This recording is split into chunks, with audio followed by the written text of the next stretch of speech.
story to Jesus, that he would follow. No matter what had happened, no matter what lay before him, he left everything and followed Jesus.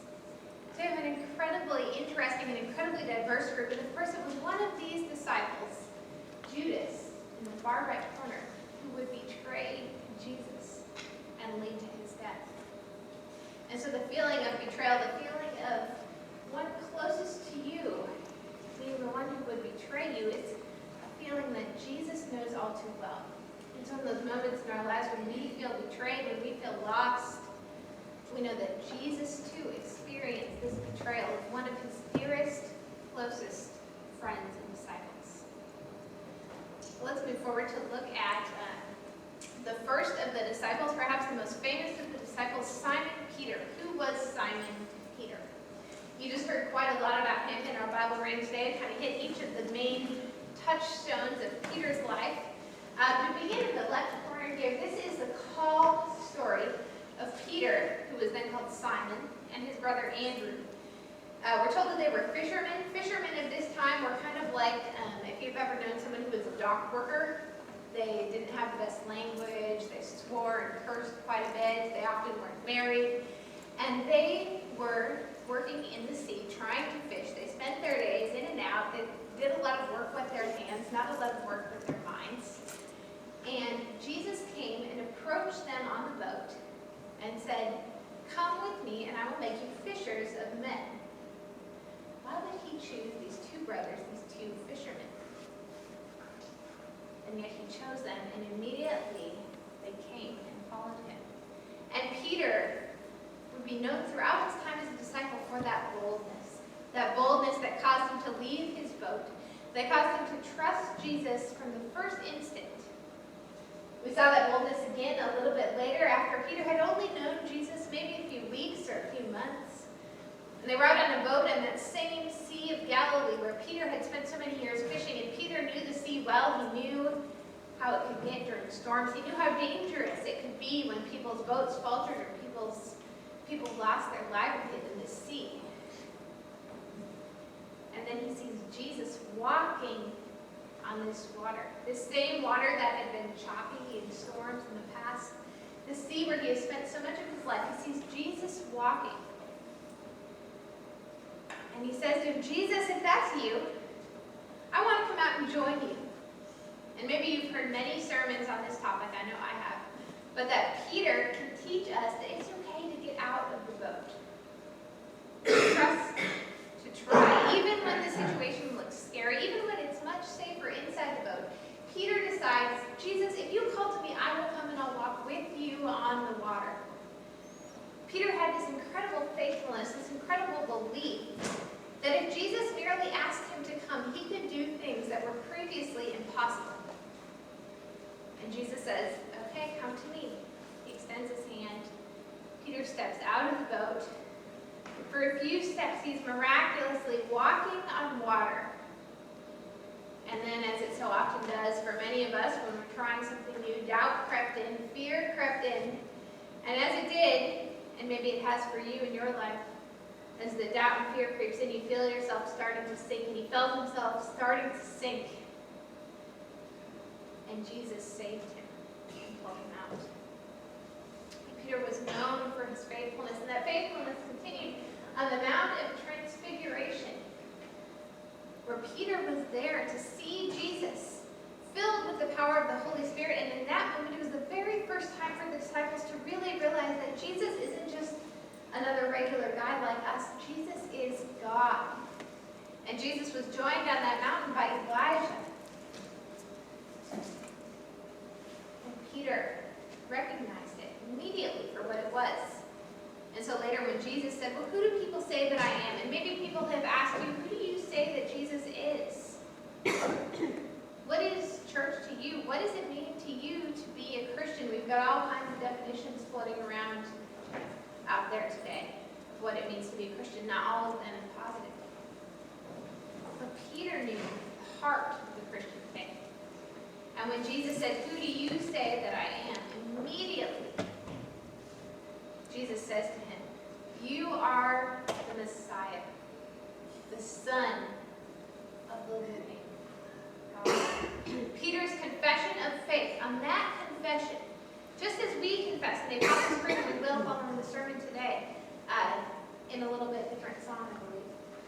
But just as we confess our faith, when Peter confessed our faith, that is when Jesus turned to him and said, "You are Peter," which in the Aramaic language, the word Peter means rock. "You are Peter, and on this rock I will build my church." There's been all kinds of interpretations of what that means for Peter to be the rock on which the church is built. For the Catholic Church, they see this as the establishment of the priesthood. So that the very first pope was Peter. And every pope after, all the way up to Pope Francis today, traces their lineage to Peter, the first pope. Now, when the Reformation came along and Martin Luther came along, the Protestant and the Lutheran churches came along, and most every other church on the land today, see that this, when Jesus says to Peter, "On this rock I will build my church," he's not talking about the man Peter or the establishment of the priesthood, but rather Jesus is talking about that on this confession of faith, when you say, "You are the Messiah, the Son of the living God," on this confession of faith is what I build my church upon.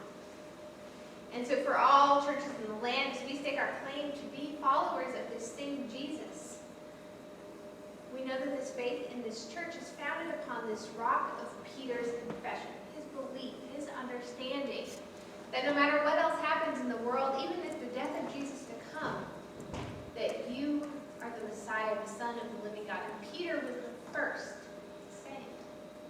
So Peter has got a pretty good track record going into the night in which Jesus is betrayed. He was Jesus' perhaps most trusted confidant, most trusted disciple, and the one who all the other disciples sort of looked to as to lead the church in the coming days.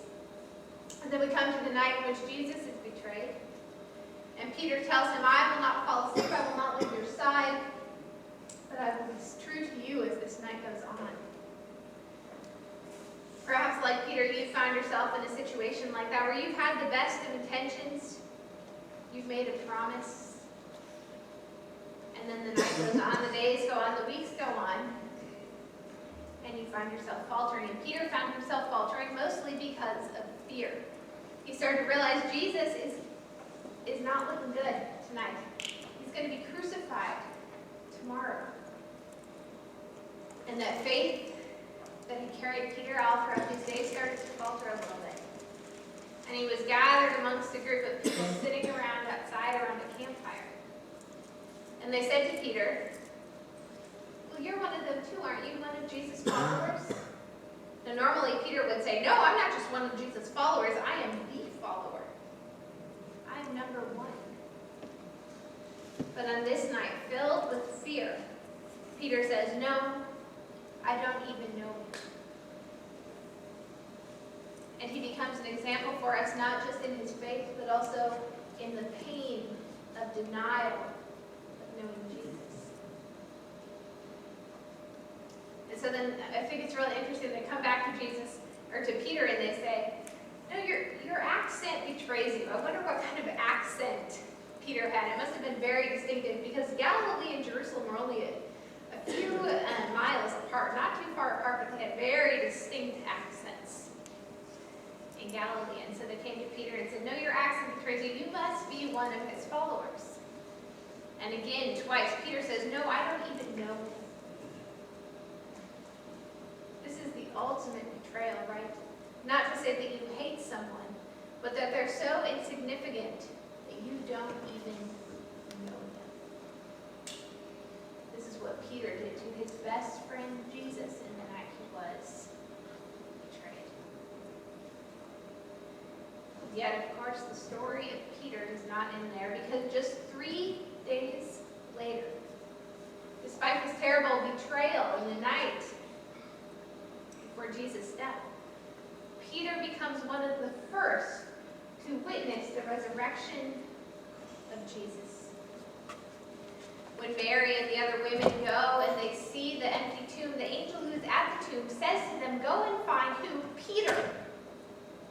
The one who has denied Jesus. Go and find him anyway, because he has been forgiven, and he is still the one who will lead the church." And so we see here, even though Peter has denied Jesus, even though Peter has faltered in his faith, as we have so many times, the promise is still true for him. There is nothing he can do to negate the promise that has been given to him, which is that he is the rock on which Jesus will build the church. And so Peter witnesses the resurrection. And he goes on to indeed build the church, and he is joined soon by Paul.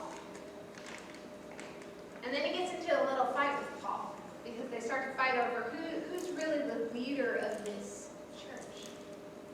And so God again speaks to Peter, comes to him in a vision, and explains to him that this message of the gospel is meant not just as Peter has thought for the Jewish people, for those who follow all the rules, but it's also meant for the Gentiles. And that Peter needs to embrace the universality of the message of this gospel. And that was the final part that we read in our scripture reading today, is that we witnessed the first Pentecost that came to all the believers in Jerusalem.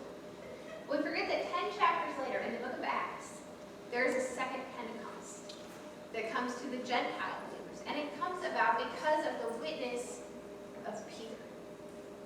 Once who never would have believed that this gospel could also come to Gentiles.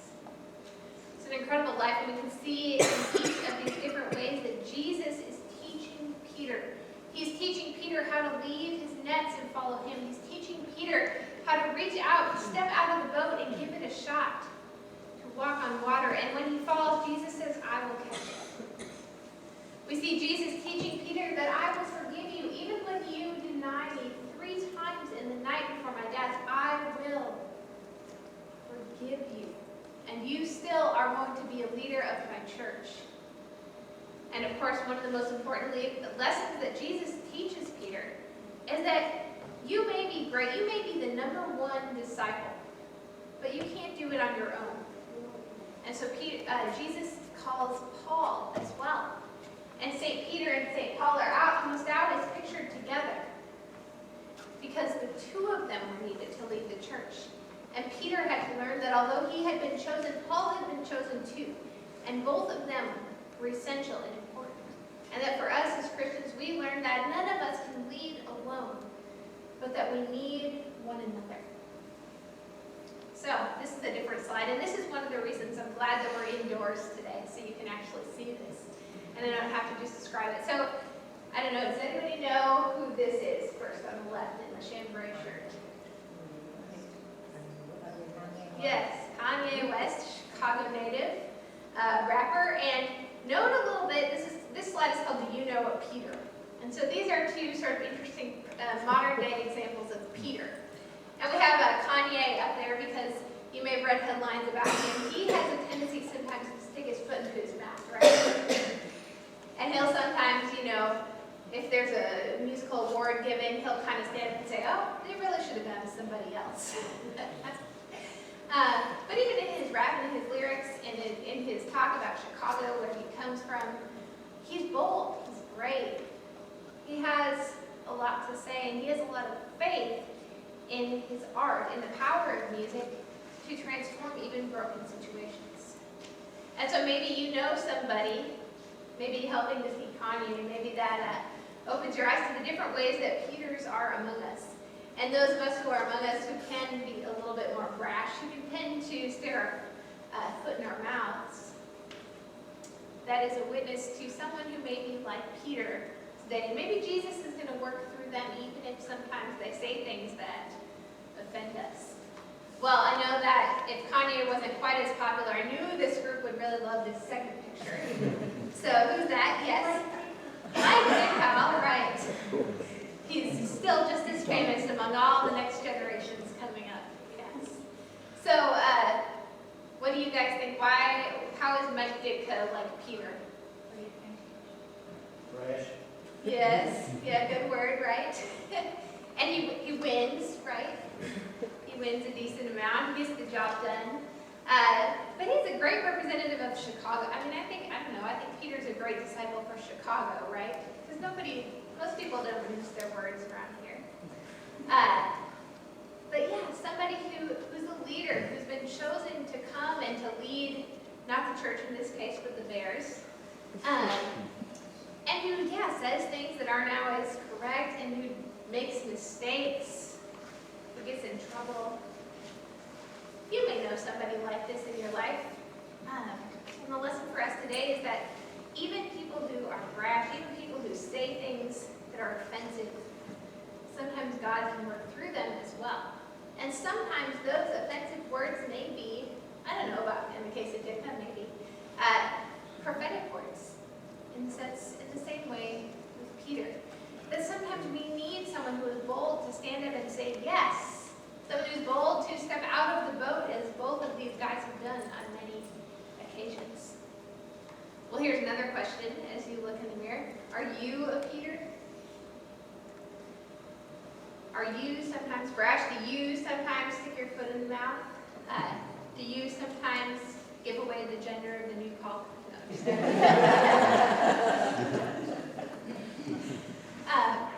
Do you see yourself as Peter? Have you sometimes stepped forward into the water a bit too soon and started to sink? Where do you see yourself in Peter? Have you been called? Have you been chosen and put in this leadership role to step up and take a chance right away? Are you a Peter? And if you are, be encouraged by the story of Peter, who even when he denied Jesus 3 times was still chosen as the rock on which the church was built. That it was not his perfection, not the chance that he had to say everything right, but rather his faith on which the church was built. And so as we look at Peter, and we look at Kanye, and we look at Mike Ditka, and we look at ourselves, and those around us, and those who we know, and those in whom we see Peter, we're reminded that Peter, with the help of Jesus, teaches us these things. He teaches us to seize the moment. That maybe there's going to be a day when you are on a theoretical boat ride, and you have an opportunity to step out and try something different. And I think we actually all did that this morning, because this is a pretty different worship service than we normally do. And you guys were game for it, and we sang along, and Gemma stepped up and was leading from the microphone, and the band was leading, and Daniel was singing too. You stepped up, seized the moment. And sometimes in each of our futures, there's going to be a moment where we're called to step out of the boat, to do something scary, to do something different. And Peter reminds us, don't be afraid to do that. Seize the moment. And for a few steps, we too might walk on water. And when we start to fall, when we start to sink, Jesus promises to be there to grab our hand and pull us out and save us. Peter also reminds us of the importance of resiliency, of bouncing back. Maybe you have been feeling ashamed for years about someone who you have disappointed, someone who you have denied, who you have betrayed. Now, if Peter would have allowed himself to sink into that disappointment, into that betrayal for all those years, we never would have had a church. But Peter bounced back. He accepted the forgiveness that Jesus had already given him. And he bounced back and he led the church. In spite of his failings, in spite of his denial of Jesus, he bounced back. He shows us that the end is never the end. And finally, as he was the leader of the new Pentecost for the Gentiles, Peter shows us to always be open to new revelation. We may have set ideas and things that have been with us for years and years and years, like Peter, who believed that Jesus came to save the Jews. That's it. But God came to him and said, Peter, I'm going to ask you to open your mind to a new revelation. And maybe for years, something that you have believed was terribly wrong, something that you have believed was against God, God can always bring us new revelation. And show us that, like Peter, maybe those we thought were excluded from Jesus' revelation, from Jesus' providence, from Jesus' promise, are included. Because the message of the gospel is for all. Let us pray. God, we thank you for your disciple Peter, for the ways he stepped out of the boat, the ways he came and he bounced back and he received your forgiveness even after his denial, and the ways that he shows us the power of new revelation, the power of changing course and embracing the universal promise, forgiveness, and eternal life that you offer.